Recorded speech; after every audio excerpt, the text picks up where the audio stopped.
नमस्कार। आज हमारे चिंतन का विषय रहेगा गजेंद्र मोक्ष स्त्रोत। आजकल हम लोग संकट के समय हनुमान जी को याद करते हैं। त्रेता युग से लेकर कलयुग तक हनुमान जी को ही संकट मोचक माना जाता रहा है। हनुमान चालीसा व धर्म बाण तो हमें तुलसीदास जी द्वारा लगभग 5 शताब्दी पूर्व ही मिले हैं। तो इससे पूर्व यदि संकट हो तो फिर संकट मोचन का क्या उपाय था? वैसे तो परम प्रभु का स्मरण व विश्वास ही पर्याप्त है, परंतु हम बात करेंगे गजेंद्र मोक्ष स्त्रोत की। आदिकाल से ही गजेंद्र मोक्ष स्त्रोत का पाठ संकट निवारण व श्री हरि की विशेष कृपा हेतु किया जाता रहा है। त्रिकूट पर्वत की तराई में भगवान वरुण का ऋतुमान नाम का एक दिव्य उद्यान था। उसमें एक बड़ा भारी सरोवर था जिसमें सुनहले कमल खिले रहते थे। हाथियों का एक सरदार अपने दल हथिनियों व बच्चों सहित वहां पर आया। गजेंद्र जल पीकर सरोवर में क्रीड़ा करने लगा। इतने में एक बलवान ग्राह यानी मगरमच्छ ने गजेंद्र का पैर पकड़ लिया। बलवान गजेंद्र ने स्वयं को छुड़ाने का बहुत प्रयास किया, परंतु असफल रहा। बहुत से उसके साथियों ने मदद की, परंतु वे भी उसे छुड़ा ना सके। गजेंद्र और ग्राह दोनों ही अपनी पूरी शक्ति लगा रहे थे। बहुत दिनों तक चले संघर्ष में गजेंद्र शिथिल पड़ने लगा। अपने प्राणों पर संकट जानकर उसने विचार किया कि यह ग्राह विधाता का बंधन है, अतः मैं अब संपूर्ण विश्व के एक आश्रय भगवान की शरण लेता हूँ। तब उस गजेंद्र ने मन को हृदय में एकाग्र किया तथा पूर्व जन्म के कर्मों के कारण श्रेष्ठ स्त्रोत से श्री हरि की स्तुति करने लगा। उसने कई उपमाओं से युक्त श्रेष्ठ स्तुति की। इस आश्चर्यजनक घटना को देखकर सभी देवता, ऋषि व गंधर्व वहां एकत्रित हो गए। इतने में ही गरुड़ पर आकर चक्रधारी श्री हरि विष्णु वहां आ गए। गजेंद्र को संकट में देखकर वे गरुड़ से कूद पड़े व गजेंद्र व ग्राह दोनों को जल से बाहर निकाल लिया। श्री हरि को देखकर गजेंद्र ने एक सुंदर कमल पुष्प सूंड में लिया और आर्त स्वर में बोला, हे नारायण, हे जगत गुरु, आपको नमस्कार है।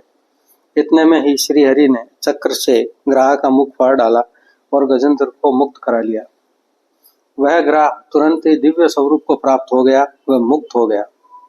वह ग्राह पूर्व में एक श्रेष्ठ गंधर्व था। यह हुहु नाम का गंधर्व देवल ऋषि के श्राप से ग्राह बना था। अब श्री हरि की कृपा से वह उस श्राप से मुक्त हो गया। भगवान के स्पर्श से गजेंद्र भी पीताम्बरधारी व चतुर्भुज होकर भगवान का ही रूप हो गया। गजेंद्र पूर्व जन्म में श्री विष्णु भक्त राजा इंद्रधुम्न था। वह राजपाट छोड़ मलय पर्वत पर तपस्या करने लगा। एक बार अगस्त्य ऋषि वहां आए तथा उसे प्रजा पालन व अतिथि धर्म का त्याग कर तपस्या में लीन देखकर उसे हाथी होने का श्राप दे दिया था। पूर्व जन्म में श्री हरि की भक्ति के बल पर ही वह हाथी होने पर भी भगवान की श्रेष्ठ स्तुति कर सका। फिर श्री हरि ने उसको अपना पार्षद बनाकर उसे साथ में ले लिया। सभी देवता, ऋषि व गंधर्व श्री हरि का गुणगान करने लगे। यह प्रसंग सुनने वाले के कलिमल व दुःस्वप्न को मिटाने वाला है। यह यश, उन्नति एवं स्वर्ग को देने वाला है। श्री हरि स्वयं कहते हैं कि जो भी गजेंद्र द्वारा की गई स्तुति से मेरा स्तवन करेंगे, मृत्यु के समय मैं उन्हें निर्मल बुद्धि का दान करूंगा।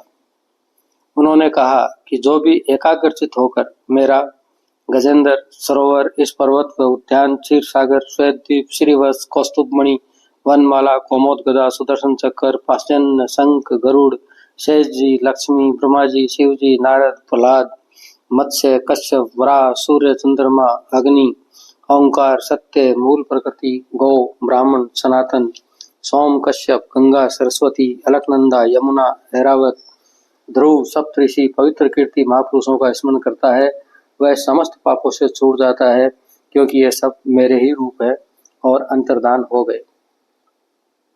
गजेंद्र मोक्ष के इस कथा से हमें एक शिक्षा मिलती है कि जो भगवान के भक्त का भी चरण पकड़ लेता है, भगवान भक्त से पहले उसका उद्धार करते हैं। यहाँ भी भगवान ने गजेंद्र से पहले ग्राह को मुक्त किया। आपको हमारा आज का कंटेंट अच्छा लगा हो तो इसे लाइक, शेयर व सब्सक्राइब करना न भूलें। कमेंट बॉक्स में जय श्री हरि लिखना न भूलें। अगली बार फिर किसी नए विषय के साथ, तब तक के लिए नमस्कार।